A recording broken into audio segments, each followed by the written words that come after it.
And tonight, this video is going to be, I'm going to go a little over half an hour, hopefully not much over that, because there are some things that I need to address in this video. It maybe go over, I don't know, 15 minutes at the most, we'll see. Hopefully not long. So I'm going to read a letter that Harrison Fisher wrote that he sent to the Texas Annual Conference representing me as my attorney. And this was in 2017. Dear Bishop Jones, that was Scott Jones, who is now the bishop of the Global Methodist Conference. So Scott Jones knows who I am. And I'm sure he's not fond of me, but I'm okay with that. Dear Bishop Jones, this was Harrison Fisher writing a letter. This office has been retained by Catherine Dowden Anthony regarding the above-mentioned incident. We have been contacted by Utica Mutual Insurance Company, Georgia LaRue, complex liability claims specialist. This alleged assault occurred during the years of 1982 to 1994. Actually went on longer than that, to be honest. But, who cares, right? Because, like when Adam said, any allegations of abuse from me are not relevant. My experience of being abused, sexually assaulted by a United Methodist clergy employed under the Texas Annual Conference, and sexually harassed at supervised visitations. My experience of that is not relevant. Had it been somebody else, it would be relevant, per Gwen Adams, who was over the supervised visitation. And this was after I had reached out to the Texas Annual Conference Administration. And I would not be surprised if the Texas Annual Conference Administration had said to Gwen Adams, look, any allegations of abuse from her are not relevant. I wouldn't be a bit surprised if they said that to her.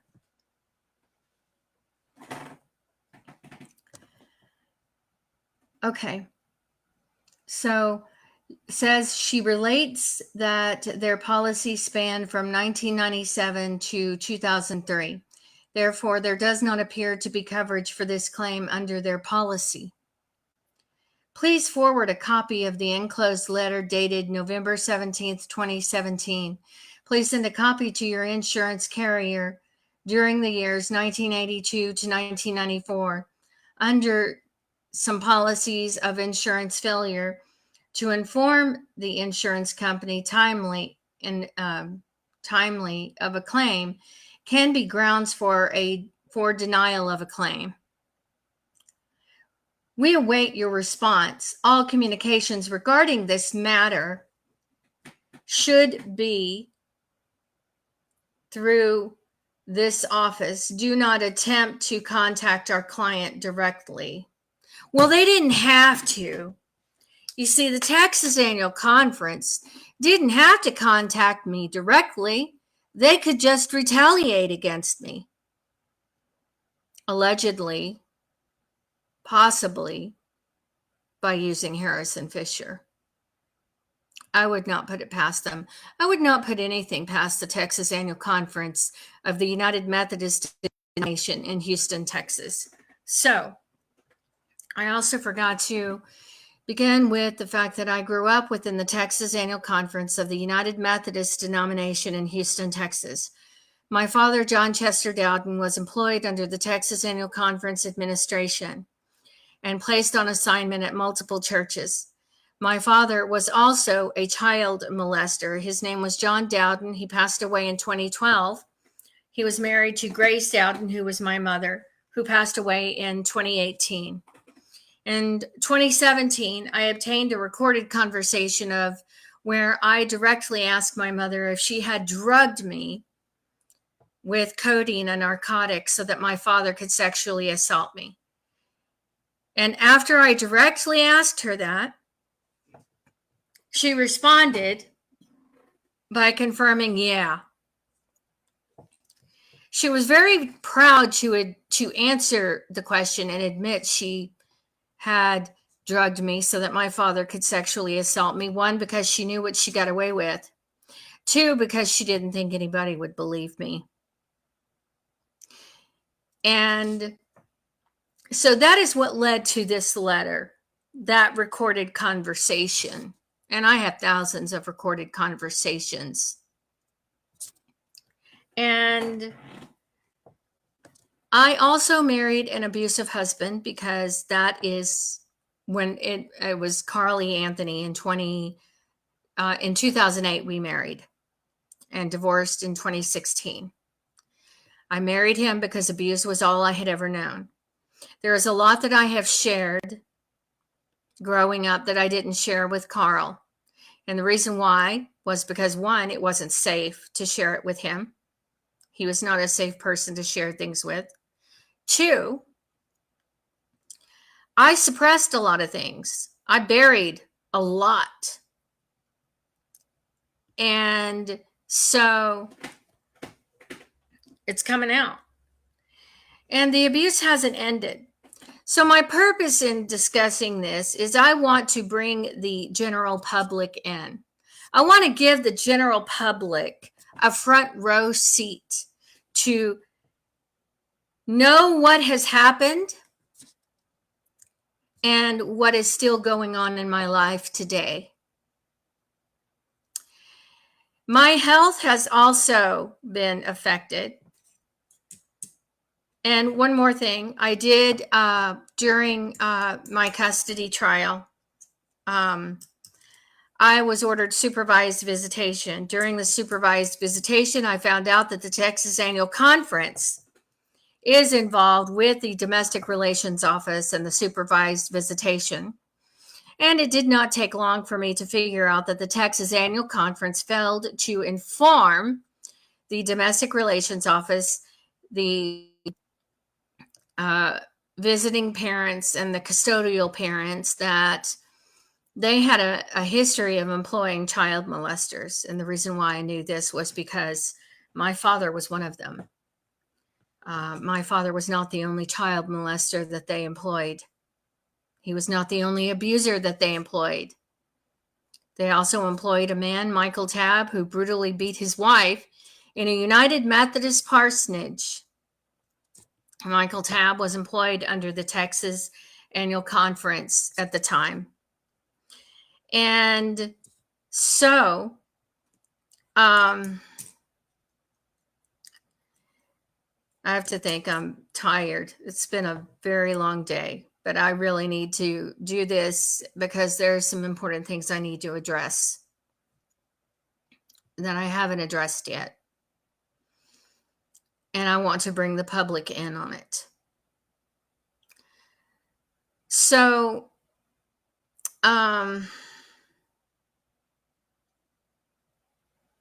okay, so during the supervised visitation, I was sexually harassed. Now, I'm going to play a recorded conversation that I had with my sons last night during this video. And my sons were saying, well, we never saw anybody harass you. But I have described that abuse and harassment is not always obvious. My dad had ways of touching you inappropriately without you even knowing that he did. You might have realized it later, but it would have been too late. Or, like my father manipulating parents of infants to let him hold their infant during the church service so he can touch that infant inappropriately right in front of everybody.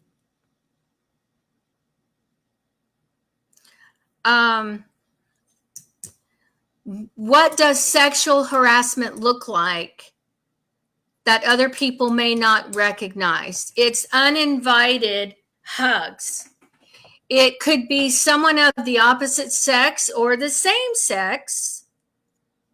In my situation, it was the opposite sex. Getting in your personal space. It could look like somebody taking a step back because someone has gotten in their personal space and they want to send a subtle signal. Look, you're getting too close for my comfort. I never invited Shane to come and hug me. Now, the Texas Annual Conference, based on my history of being sexually assaulted by one of their clergy, they may have figured that I was available for sexual harassment at their church, and it really wouldn't have mattered, but I wasn't. And my kids, they were kids. It wasn't their job to recognize it. I recognized it based on the stories that I've shared with you and my knowledge of sexual predators. Okay, the next thing I'm going to address is my health. My mother was a diabetic. Based on my research, I think she was misdiagnosed. I think she was a latent stage type 1, honestly, because she was diagnosed in her 20s. And she started taking insulin in her early 40s, probably 40. And that is genetic. I'm experiencing that. I am pre-diabetic. I have to watch my blood sugar. I follow a strict diet. I have Hashimoto's disease, thyroid disease, where my body attacks my thyroid. I deal with chronic fatigue on a daily basis. I deal with brain fog on a daily basis. I have high blood pressure. It's not high enough yet that I've been given medication, but I think I need to start soon. I've been under a lot of stress because of what I've been through, which is why I am releasing it to the public.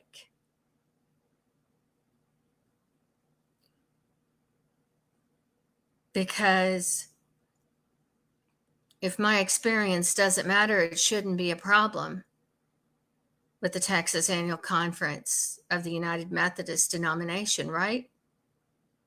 Or the Domestic Relations Office, or Carl Edward Anthony. And I'm going to get to him too. I have some more things to say about Carl Edward Anthony that I'm also going to address on this video. And I still get triggered. And in this phone call that I'm going to play for you, I was triggered by my own kids. I still live with chronic abuse through my ex-husband, and he uses our kids to do it, which is abuse that they also have to go through. In his process of wanting to use them to abuse me, he's abusing them while he's using them to abuse me, because that is abuse for them. It's abuse for them. It's abuse for me. It's added trauma for them, and it's added trauma for me. So I want to invite the public to have a front row seat to watch, including the Texas Annual Conference administration, since they've had a part in it. I mean, after all, Harrison Fisher told me that the Texas Annual Conference would help my ex-husband win custody of our kids in court, and that they would tell the public that I was mentally ill. They would tell, if it had gotten out into the media, he said that they would have told the media that I was mentally ill. So they shouldn't have a problem with it, right? They can just chalk it up to mental illness, right? Let's not focus on the health issues I'm sharing with you, like the fact that I have to maintain a healthy blood sugar, and any stress I'm under makes that difficult. I went to the ophthalmologist today. I have ruptured blood vessels in my eye. I have blood here pooling. If you can see, let me get a light and see if I can See, you can see right there. I have blood vessels rupturing in my eye. I understand nobody cares, and that's fine. There shouldn't be a problem with me talking about it. I'm just talking about it because I like to listen to myself talk. Not really, but I'm just being sarcastic, honestly. So when I get triggered, it probably spikes my blood pressure. I am going to play this video, and then I'm going to say what I need to say.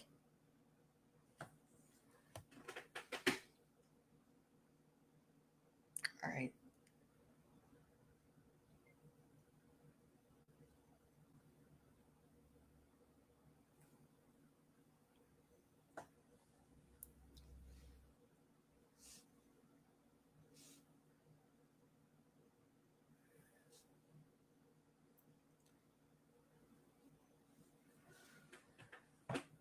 Did you have a good day today? Yeah, but the annoying part was getting pulled out of class. What's wrong? What happened? So I'm going to tell you why my sons got pulled out of class. So I have posted in the past year about my older son, Alex, who's been hospitalized 7 times and has a triple diagnosis of bipolar disorder, pervasive developmental disorder, and ADHD. He's been hospitalized 7 times. He's under an IEP at school. He has to be watched constantly, monitored constantly, because he has seriously harmed staff in the school as young as 5 years of age. And he is 16, going to be 17 in May. He does not have friends. There's no talk of the future. There's no excitement about learning how to drive. He has no interest in that. When I call, he's on the computer, or he's on this website called Character AI, where there are predators, sexual predators on there. But, I'm sure that the Texas Annual Conference are experts on parenting, since they, I was told that from Harrison Fisher that the Texas Annual Conference would advocate for the father of our children to have custody of them. And since then, our 16-year-old has expressed homicidal ideations to his father, to his 10-year-old brother, that he wants him to die a slow and painful death. Multiple times he has said this. And this is coming from a child that at the age of 5 seriously harmed an adult. And he is not receiving psychiatric treatment. But go ahead and focus on my mental health, right? Right? Because in the event that my son seriously harms his brother, I'm done. I guess that would be, you could focus on my mental health at the time because somebody would need to, right? Or you just don't acknowledge it, because that's usually what happens with trauma and abuse. Let's just not look at it, because if we don't look at it, it's not there. Out of sight, out of mind, bullshit. So now our 10-year-old has to live with the trauma of a 16-year-old brother wanting him to die a slow and painful death. My 10-year-old almost died at 4 weeks. I was there, which is interesting because if I was such a horrible parent, where the fuck was anybody when I was going through that shit? I hospitalized Alex 6 out of the 7 times he was hospitalized. I watched him bang his head on the floor while I was holding my infant. Where the fuck was anybody? I watched him put a permanent knot. It's not there now, but he had a knot on his head from banging his head on the wall or banging his head on the floor. He would literally head dive to the floor to bang his head. And his father stopped all of his psychiatric treatment. And he's had homicidal ideations about his brother, and their father has done nothing about it. And rather than provide psychiatric treatment for our 16-year-old who wants his 10-year-old brother to die a slow and painful death and has had no problem voicing that, and I'm going to get to where he got that from. Nothing has been done about that. And rather than prioritize our 16-year-old son's mental health, Carl Edward Anthony felt that it was a priority to take our 10-year-old to a gun range and teach him how to use a gun instead of providing mental health care for our 16-year-old who wants his 10-year-old brother to die a slow and painful death, who almost died at 4 weeks.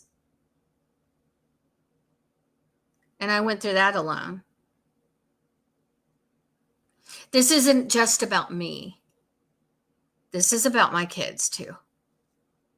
And what they're going through and the abuse that still goes on.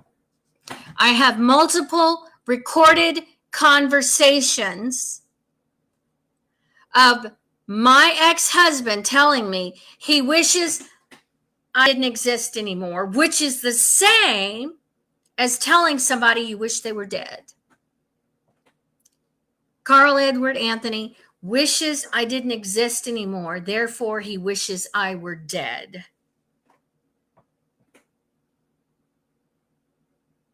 I mean, if anybody wishes I were dead,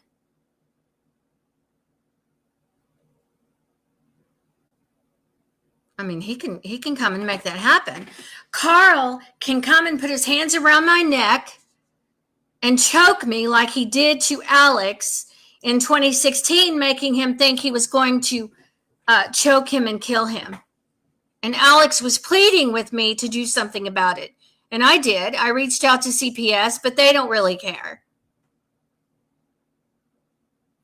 But of course, Carl is the one that Harrison Fisher told me that the Texas Annual Conference would advocate to the media that he's the better parent. But I have proof that says otherwise. I'm going to continue with the recording. Huh? Did you tell them stuff at school? I have communicated with the school. Yes, I have. Then you know it's wrong. No. Okay, so what I did was I communicated with Alex's case manager. And I shared with Alex's case manager everything I've shared in this video about what's going on at home and the fact that Alex's mental health is neglected, that he's expressed homicidal ideations of wanting his brother to die a slow and painful death, and that Carl Edward Anthony has prioritized teaching Kevin how to use a gun at a gun range over providing psychiatric treatment for our 16-year-old son who wants his 10-year-old brother to die a slow and painful death. I notified the school of this. You see, there was a teacher named Mr. Sessler, who taught at the school that the elementary school that my sons have attended. And Mr. Sessler's son had mental health issues. Clearly, they didn't get addressed because Mr. Sessler's son got a gun and unalived Mr. Sessler and his mother and his brother. So you see, the school knows, they understand what can happen with situations like this.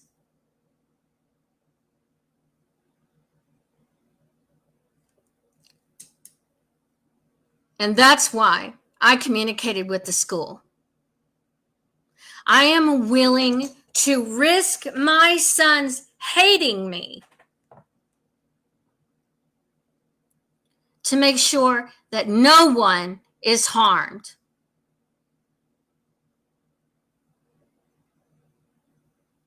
And I am so serious about that. I don't play when it comes to people being harmed. I am not okay with that. I was mortified when I received the phone call about my son seriously injuring a teacher. I was devastated. I felt that if I had been there, I could have prevented it. I was pregnant with Kevin at the time. I was not prepared. No parent is prepared to hospitalize their young child. No one is.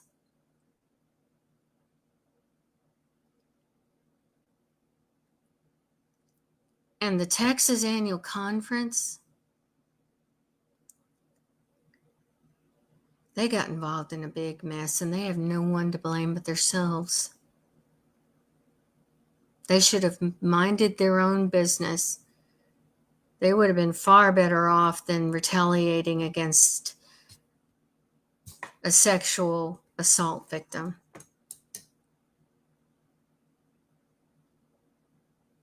Because now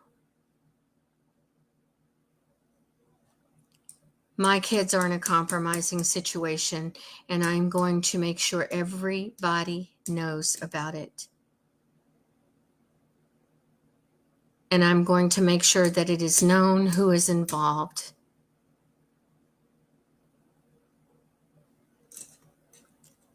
If there is one thing that I am not, is a coward.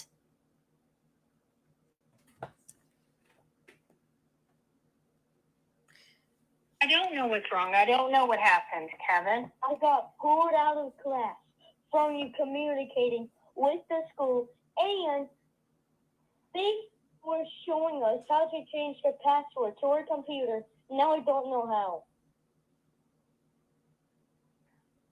Well,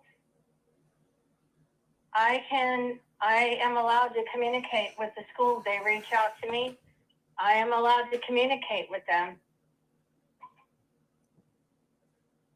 Well, don't do it. Well, I can do it, and I will. I can communicate with them, Kevin. Alex also got pulled out. Well, I mean, there's nothing I can do about that.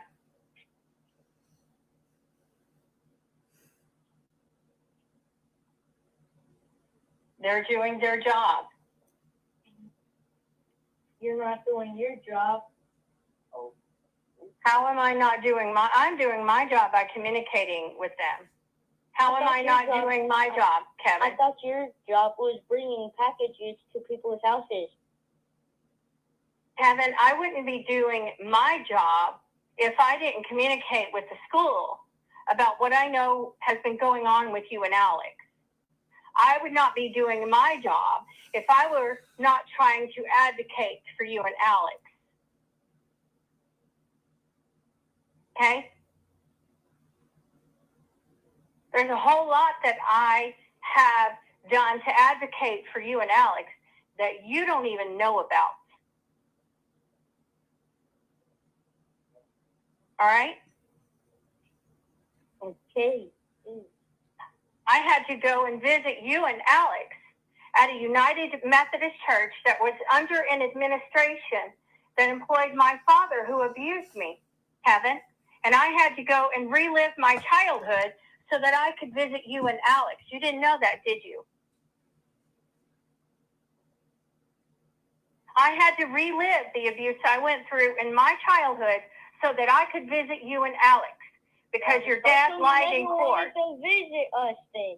Well, huh? Yeah, we saw the video of your presidential speech. My presidential speech? There is no presidential speech. I'm not. You were really explaining for like an entire hour about your problems with the United Methodist. I didn't even. Well, that's right. Yes, I was. As a matter of fact, I was, Alex. Yes.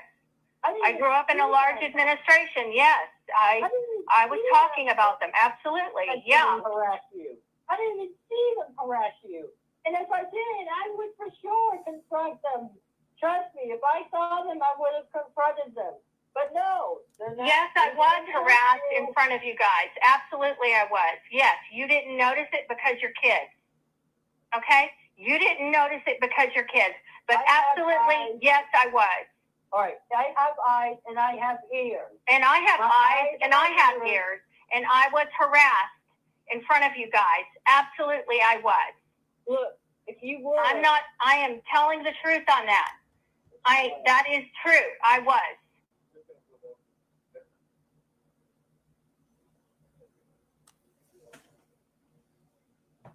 It wasn't your job to notice it, okay? It wasn't your job to notice it. It is not your responsibility to protect me, okay? I know I didn't say it was, but if I did see it, I would.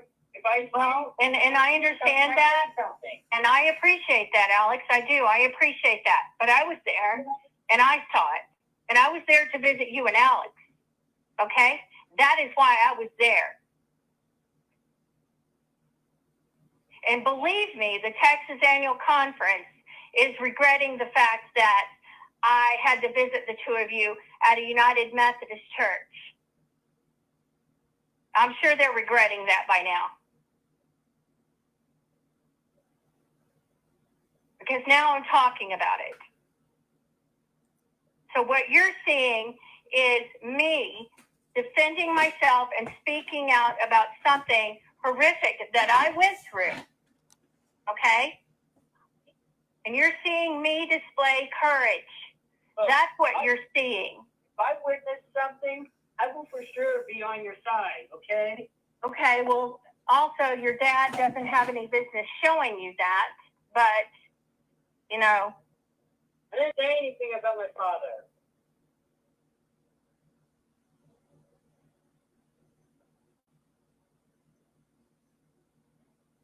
Well, I'm just telling you, you know what? There's things that I was exposed to as a kid that you don't know about, all right? Okay. Well, but I should never have been exposed to, okay?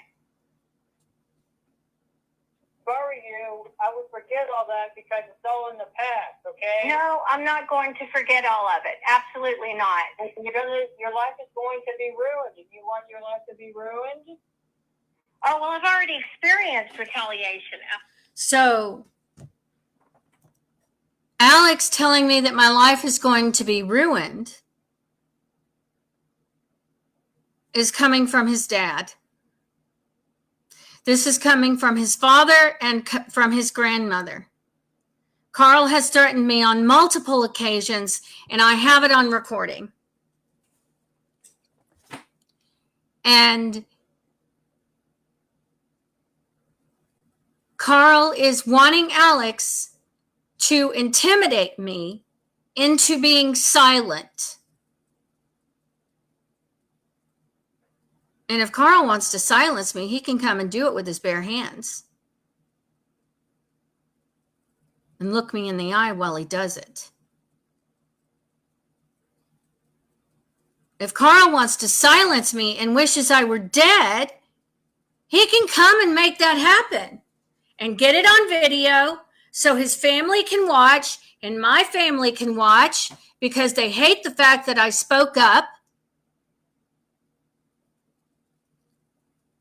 And the Texas Annual Conference can watch because they love for their victims to be silent.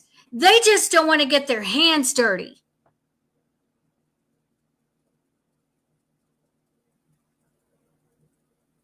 I'm not afraid of that. I can handle more retaliation.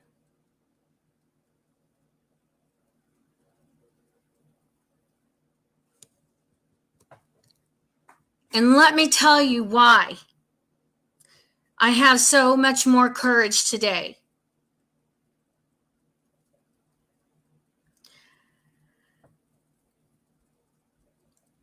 I have a 6'1" husband that towers over me. He is my protector. I don't have to worry about my safety today. And even if I did, which I don't, even if I did, I refuse to live in fear anymore. I've lived in fear my entire fucking life. And I will not live in fear today.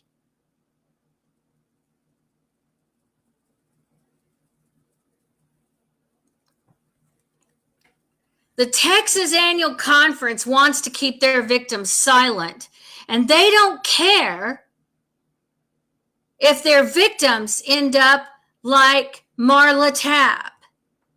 They don't care. They just don't want to deal with it. They don't care who they harm.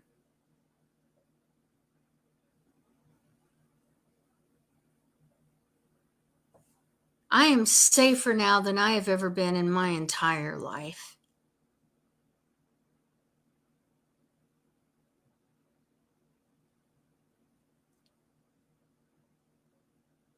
And if anyone wants to wish me harm or has ideations of harming me,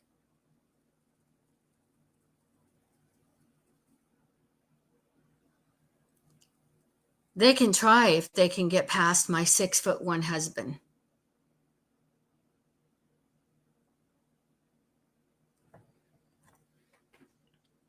You experienced it, but you don't anymore. You're just. I still do experience it. If you let it get to you, it's going to hurt you. But if you don't let it get to you, it's not going to hurt you. That's No, the Alex. time in the past. Alex, I am not going to pretend what happened didn't happen. I'm not going to do that. Yeah, Not ever.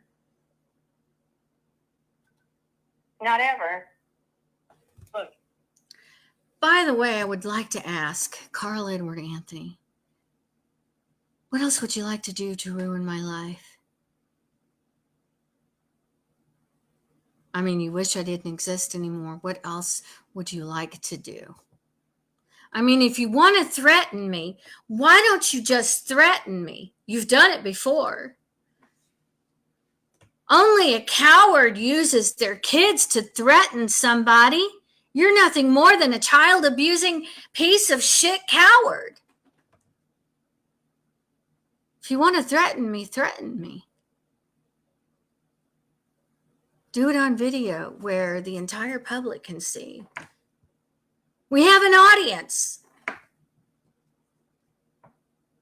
You'll have an audience. You can be famous for being abusive.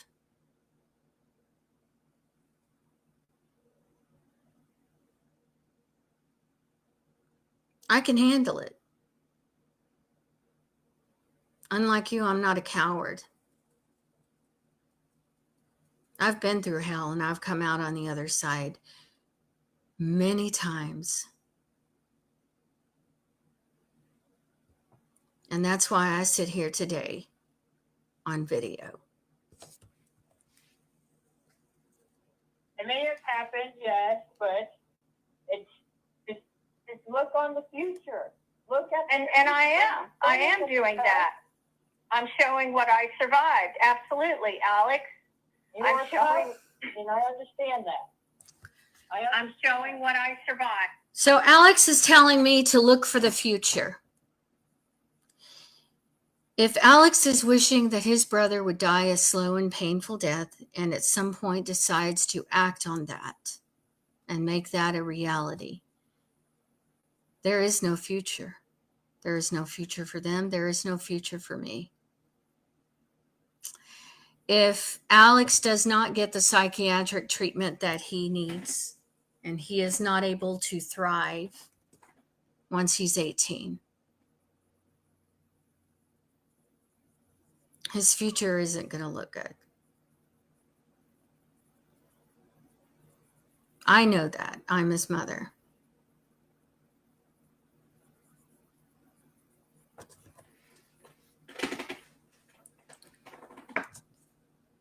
And if Alex gets into any kind of trouble before the age of 18, his father will be held responsible.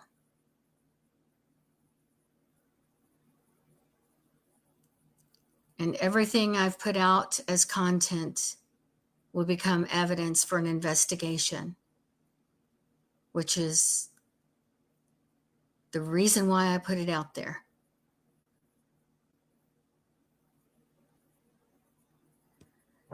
Having one son who has a psychiatric disorder that has a triple diagnosis, that has been hospitalized 7 times, and wants his 10-year-old brother to die a slow and painful death,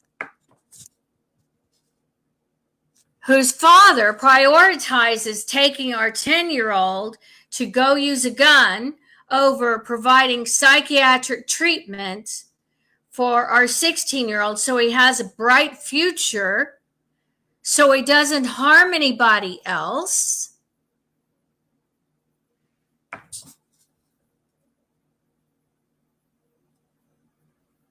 Alex doesn't have a future if that happens.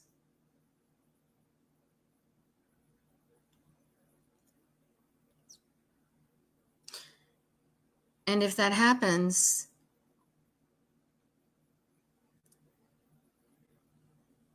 Carl won't have much of a future either because of the legal expenses he'll have to take on.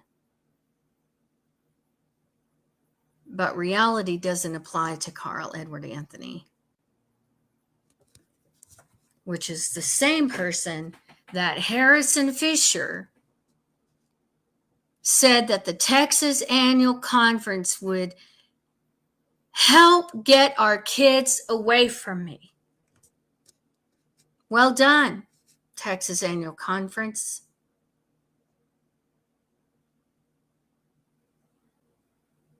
How's that working out for you? I bet that's real embarrassing. And in doing this, what I've learned is I have a perspective that Alicia Provost didn't have. I have a perspective that Marla Tabb's family doesn't have. I have a perspective that the victims of Pearland United Methodist Church that was under the Texas Annual Conference administration doesn't have. I have a perspective that all of those parents in the supervised visitation that are exploited at United Methodist churches under the Texas Annual Conference, I have a perspective that they don't have. I have a platform that they don't have where I can talk about the involvement of the Texas Annual Conference in my family custody matter and the retaliation that I experienced from their administration because I'm a sexual assault survivor from one of their clergy that was employed under their administration. And I have the courage and the strength to use that platform to advocate for my sons and for myself. And even if my sons hate me now, they will understand that hopefully when they are older. I love my sons. And I will go to the end of the earth to protect them. And I will expose anybody and everybody.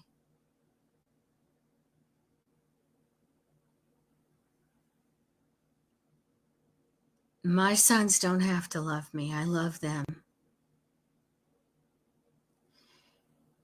And I don't care if they hate me. I just want them alive.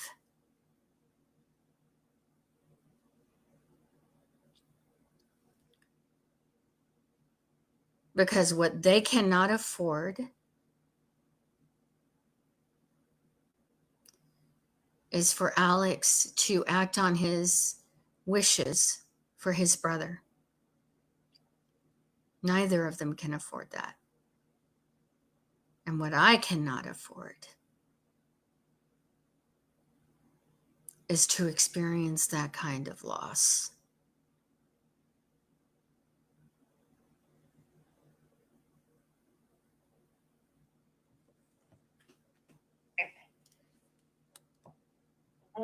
I understand. Okay? Look, if you just listen to me, take my advice. Trust me, you can Alex, but I appreciate your suggestions. I hear you, and I appreciate your suggestions. I do. take my advice then. Okay. Do it. Alex, I am not going to remain silent about what happened. I'm not. Okay? I didn't say That's my remain- choice. I didn't say remain silent. I just said just forget about it, and then I'm not going to forget about it. Absolutely not. No, I'm not going to forget about it.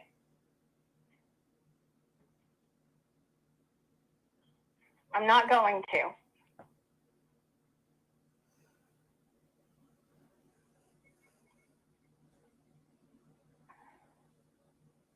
That's just the way it is. Okay? And, you know, the only thing I can say about the school is that they're doing their job.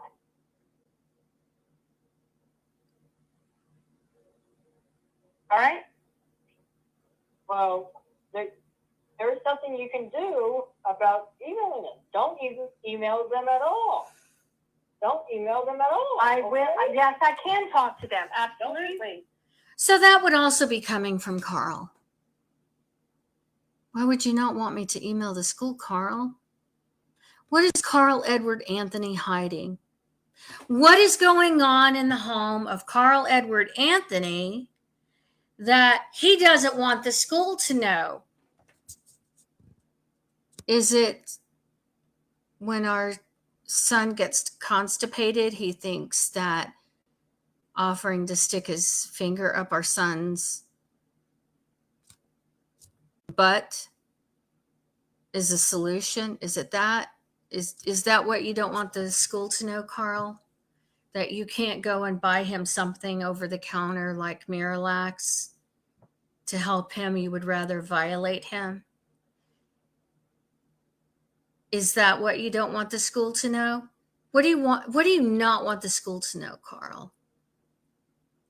Oh, and yeah, let's see here.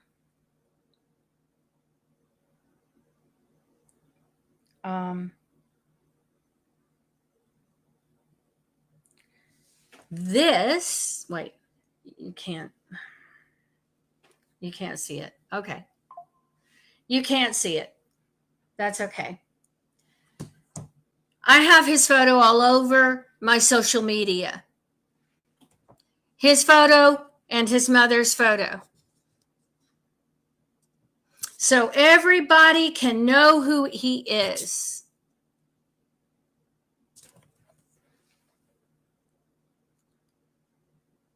Don't talk Yes, to I me. can, and I will. I would email your case manager emailed me. Your case manager emails me. Alex, I responded.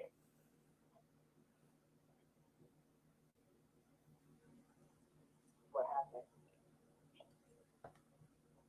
Yeah, you contacted the school. They didn't contact you.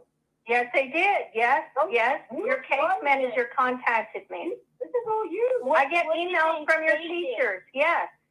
What did they say then? Yeah, I was emailed. Alex's case manager emailed me. Not mine. Alex's case manager emailed me. Maybe because you emailed him. No, he emailed me first, and I responded. Okay. So what would you like for me to tell them? What did he say? What did he say? He didn't tell me any. He emailed me a survey to fill out. What would you like for me to tell them, Alex? Oh, it's just a survey. Ignore it. Ignore the survey. So what would you like for me to tell the school?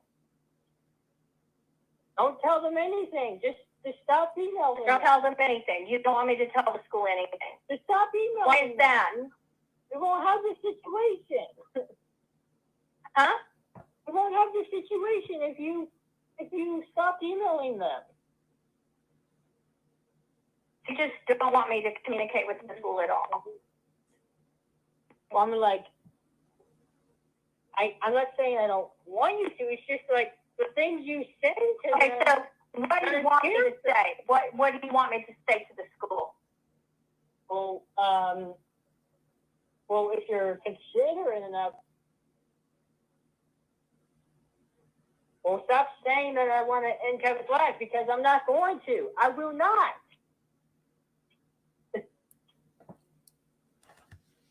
I just want to make sure that you don't ever say it again. I'm not going to say that, okay? Well, you can't say it to anybody. I'm not going to say that to anyone at all.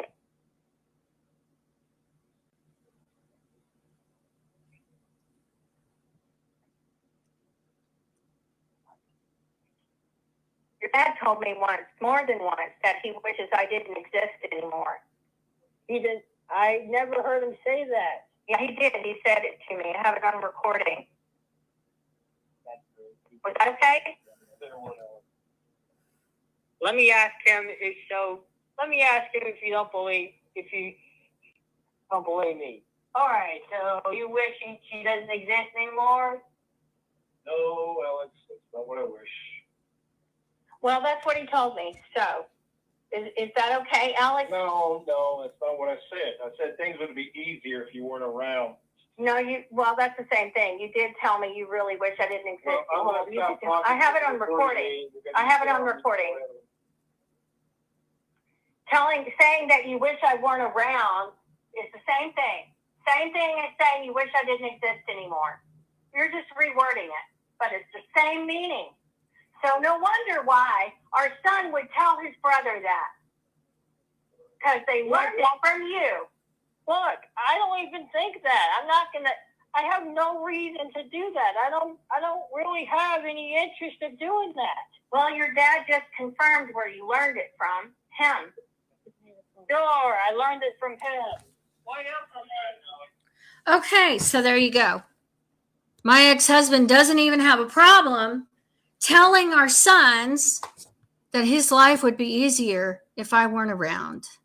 Of course, I don't even get to see them because he has control. And this is the same man that Harrison Fisher said that the Texas Annual Conference would help him get our kids away from me, that they would interfere in my family custody case.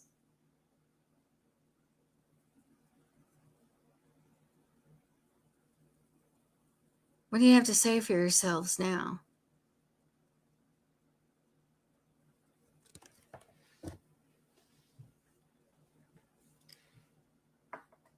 Does the Texas Annual Conference wish I wasn't around? Do they feel that it might be easier for them? It probably would be easier for them because then I wouldn't be talking about their history of employing clergy who are sexual predators. So yeah, in a way it would be easier for them.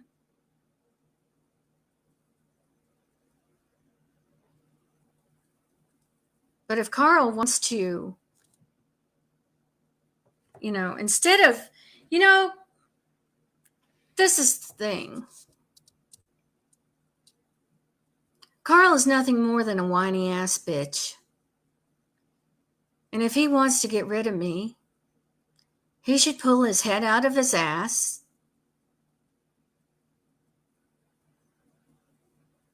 and stop holding his mommy's hand. And if he wants to get rid of me, come and get rid of me. He can drag me along concrete like he dragged our son along carpet, physically injuring him, giving him carpet burn. He can come and put his hands around my neck like he did to our son in 2016, and he could video that and share it with the Texas Annual Conference. Peggy Rayleigh, who was a Methodist minister's wife, was strangled in the garage in the 80s. Her husband was Walker Rayleigh. He was acquitted. Her case is unsolved because somebody got away with it. She lived in a vegetative state for a long time in a nursing home due to her strangulation. She couldn't speak, could not communicate. People couldn't communicate with her. She was just incapacitated in a nursing home from lack of oxygen, from being strangled in the garage and left to die. Marla Tabb was brutally murdered in a Methodist parsonage.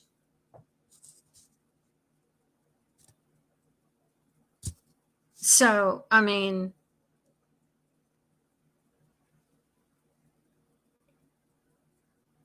Carl can pull his head out of his ass, and if he wants to get rid of me,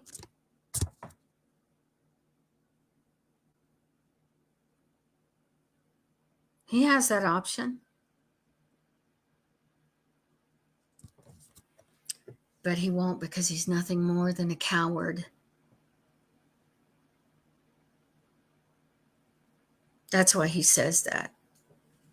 That's why he tells me he thinks that life would be easier if I wasn't around. He has custody of our kids because he wanted to get away with child abuse. So he got what he wanted, but that's not enough, you see. The fact that I'm exposing him is interfering with his ability to get away with abusing our sons and endangering their lives. I'm getting in the way with that. I'm getting in the way of that. And he doesn't like it. But that's too bad.